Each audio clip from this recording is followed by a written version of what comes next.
Assalamualaikum warahmatullahi wabarakatuh dan salam sejahtera. Terima kasih banyak kerana sudah datang untuk menonton video saya pada hari ini. Dan seperti biasa, bagi mereka yang baru pertama kali datang untuk menonton ke channel saya ataupun mereka yang masih lagi belum subscribe, saya mohon jasa bagi anda untuk subscribe ke channel saya. Dan bagi mereka yang dah subscribe, saya mohon anda untuk kongsikan video ini kepada rakan-rakan serta ahli keluarga anda. Semoga apa yang saya kongsikan sedikit pada hari ini adalah satu perkongsian yang bermanfaat untuk kita semua, insya-Allah. Okey, sempena dengan lagu intro tu tadi, ramailah yang bertanya kepada saya sebab parlimen dah dibubarkan. Jadi macam mana dengan bantuan bagi BKM, Bantuan Keluarga Malaysia mereka pada tahun 2023. Tambahan lagi bagi mereka yang orang kata terlibat lah ataupun terkesan dengan penambahbaikan dalam BKM ni, yang punya isi rumah berpendapatan RM2,500 ke bawah, anak 5 orang dan lebih. Jadi mereka ini akan diberikan secara one off payment RM2,500, dan juga bagi ibu tunggal yang tidak mempunyai anak, dan juga beberapa golongan yang lain lah yang ada disebut di dalam belanjawan sebelum ini. Jadi mereka ini bimbang gusar apa yang akan berlaku dan bagaimana dengan nasib mereka, terutama sekali yang akan menerima bayaran secara one off ni lah, sebab mereka dah gembira, dah seronok. Mungkin ada yang merancang tambah lagi kalau bayaran itu berlaku kemungkinan besar pada bulan 3 tahun hadapan, puasa, buka sekolah dan juga sambutan Hari Raya Aidilfitri. Sudah tentu mereka ini perlu menggunakan banyak wang untuk perbelanjaan pada waktu itu. Okey, jadi sempena dengan persoalan dan juga pembubaran parlimen ni, saya ulas sedikitlah berkenaan dengan BKM ini. Kena tengok nota sikit, takut lupa. Okey, terutama sekali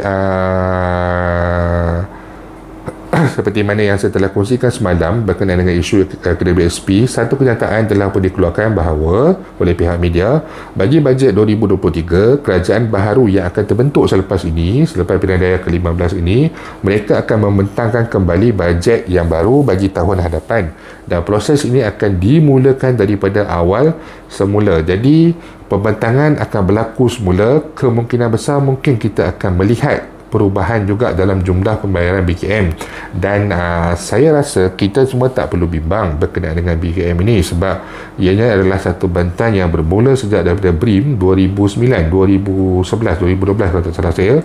Jadi ianya memang diberikan setiap tahun, dan apabila pembubaran ini berlaku, kita tahu banyak pihak daripada ahli wakil rakyat lah, terutama sekali ahli parlimen, yang telah memberikan respon balon balas sebelum ini apabila bajet dibentangkan, yang mereka mendakwa bajet ini tak mesra untuk rakyat, hanya memihak kepada golongan tertentu dan sebagainya, B40 tak dapat apa-apa. Jadi sekarang ini adalah waktu mereka ini untuk merancang manifesto mereka sebagainya. Mungkin di pihak Barisan Nasional itu sendiri, walaupun kita tengok BN ni boleh menang, mungkin mereka akan menambah baik jumlah yang akan diberikan, kaedah pembayaran, kekerapan dan juga sebagainya. Jadi tak perlu bimbang, sebab mereka sekarang ni nakkan sokongan daripada rakyat. Jadi kalau nakkan sokongan daripada rakyat ni, sudah tentu masing-masing akan mengeluarkan manifesto mereka, buku aku janji lah dan sebagainya, yang mana masing-masing akan merancang, mempersembahkan apa yang terbaik yang mereka boleh buat ataupun yang mereka boleh bagi kepada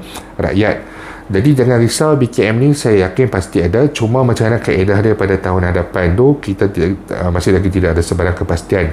Apa yang saya boleh katakan yang pasti, kalau kata Perdana Menteri bertukar, walaupun parti masih dalam parti yang sama, saya yakin nama BKM ni akan ditukar untuk kali keempat. Kita bermula dengan BRIM, Bantuan Sara Hidup BSH, kemudian Bantuan Prihatin Rakyat BPR, kemudian pergi kepada Bantuan Keluarga Malaysia. Dah ditukar 3 kali. Saya yakin kalau Datuk Ismail Sabri yang naik, BKM ni akan kekal, sebab dia menggunakan moto Keluarga Malaysia.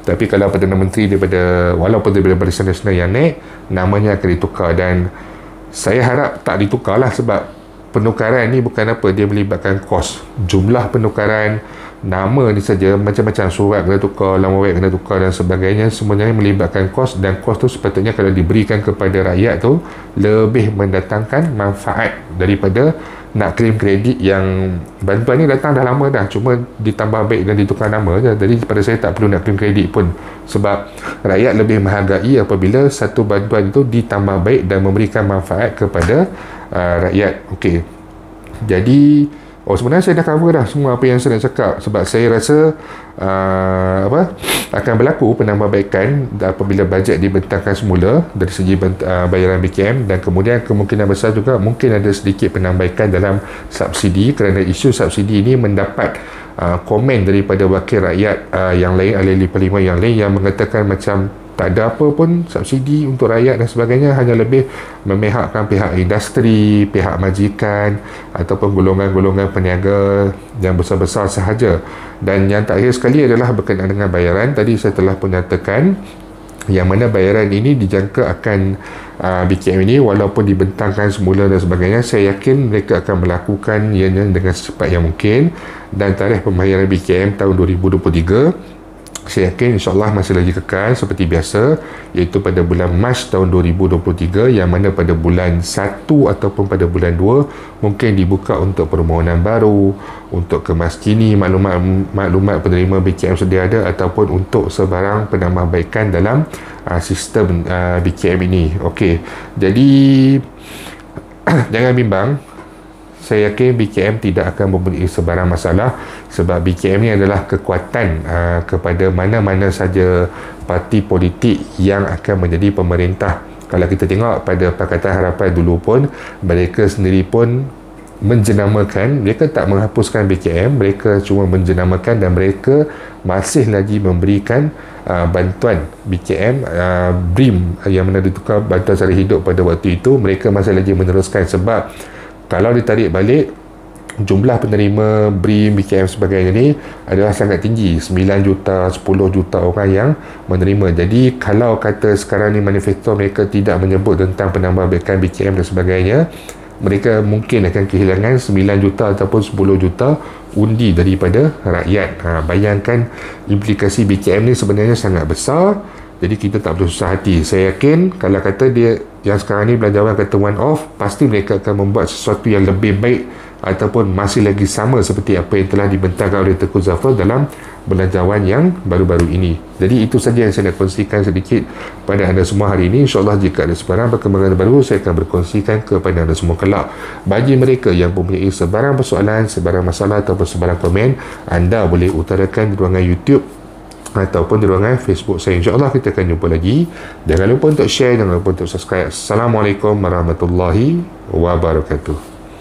Marilah mari pergi mengundi, jangan lupa kewajiban pada negara. Marilah mari pergi mengundi, jangan lupa kewajiban pada negara.